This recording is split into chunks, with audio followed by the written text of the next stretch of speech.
You are God from beginning to the end. There's no place for argument. You are God all by yourself. We are going to get our message today from the book of Ruth, chapter 1, as we continue. We find in verse 1, in Bethlehem of Judah, there was a man by the name Elimelech. He had a wife by the name Naomi, and he had 2 sons. In Bethlehem of Judah, we find it was called by the other name House of Bread. But at this time, there was famine. Elimelech and his entire family decided to move from Bethlehem of Judah to Moab, because they had at Moab there is food, but in Bethlehem of Judah there was famine. And remember, this famine was not to stay forever. It was a season of famine. And you know, season comes and it goes. But this man, Elimelech, and his family, they decided to move and go to look for green pastures in Moab. I remember in Moab, these people did not regard God. They did not fear God.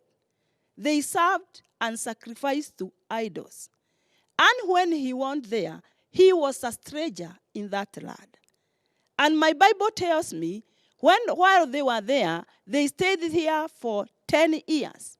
In this process of time, Elimelech died, and he left Naomi with the 2 sons.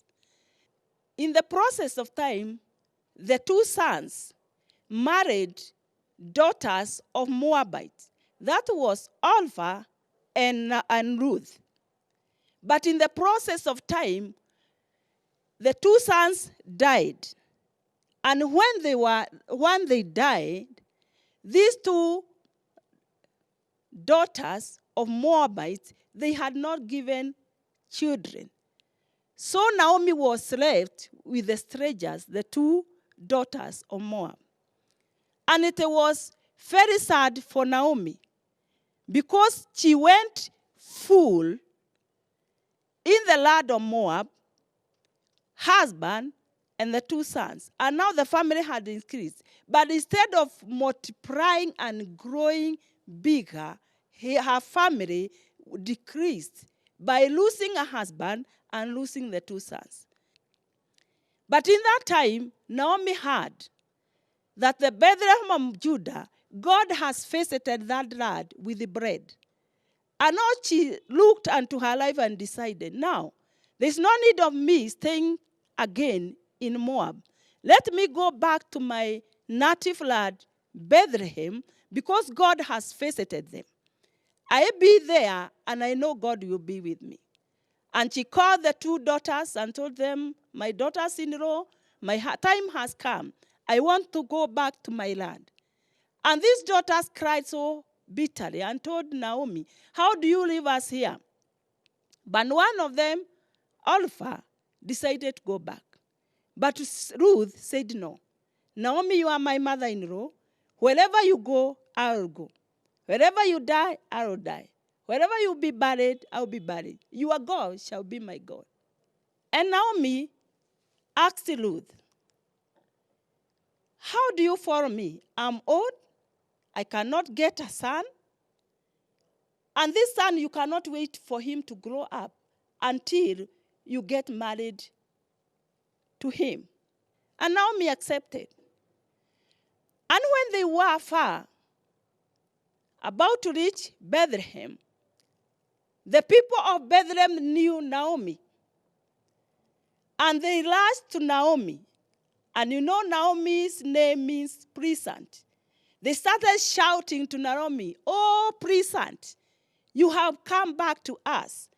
But Naomi told them, no, don't call me Naomi again. Don't call me pleasant. Because the Lord has dealt with me so bitterly. Call me Mara. That means bitter. But I thank God, when Naomi went back, she never dwelt in that bitterness of loss of the husband and the 2 sons. Naomi decided to arise and look for a new life, and decided, this is not the end of my life. There must be a move of my life. And Naomi encouraged Ruth to go out and glean wheat with other people. And as Ruth used to come out of the house and go, he went to one of the land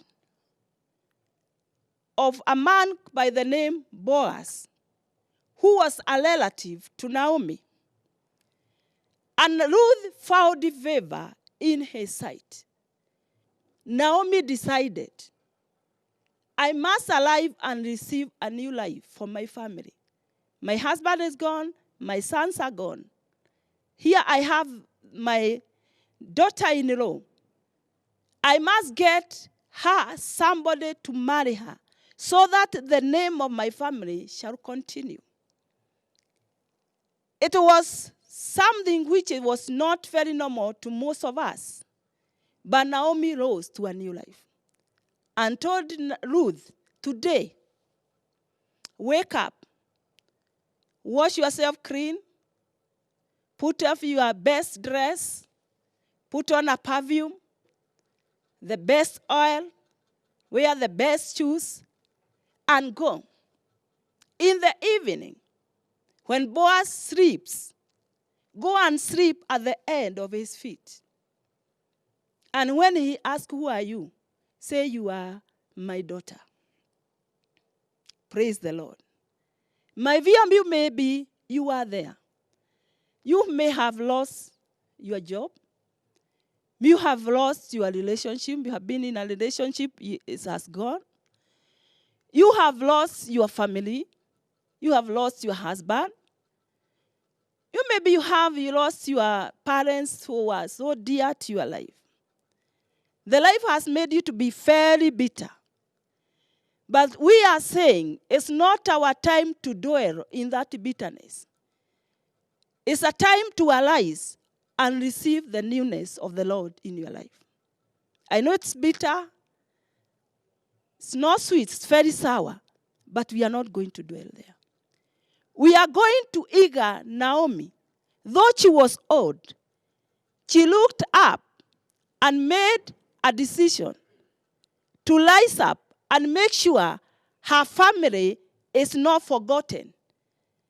And she sent Ruth to Boaz. And Ruth obeyed the mother-in-law. When she went there and slept, in the middle of the night, Boaz felt there is somebody here who has come to sleep in my bed. And when he asked Ruth, who are you? He said, me, I'm Ruth, the daughter-in-law who came with Naomi from Moab. What do you want? Me, I want a husband. She went straight and declared what she wants. Because most of the time we beat around the bush, not making it clear what is the desires of our heart. But Ruth clearly stated, I'm looking for a settlement. And Boaz said, I have no problem with that. You just, when comes the morning, go back home. Make sure nobody notices this. But I'll make sure if the most immediate kinsman does not take you, I will take you.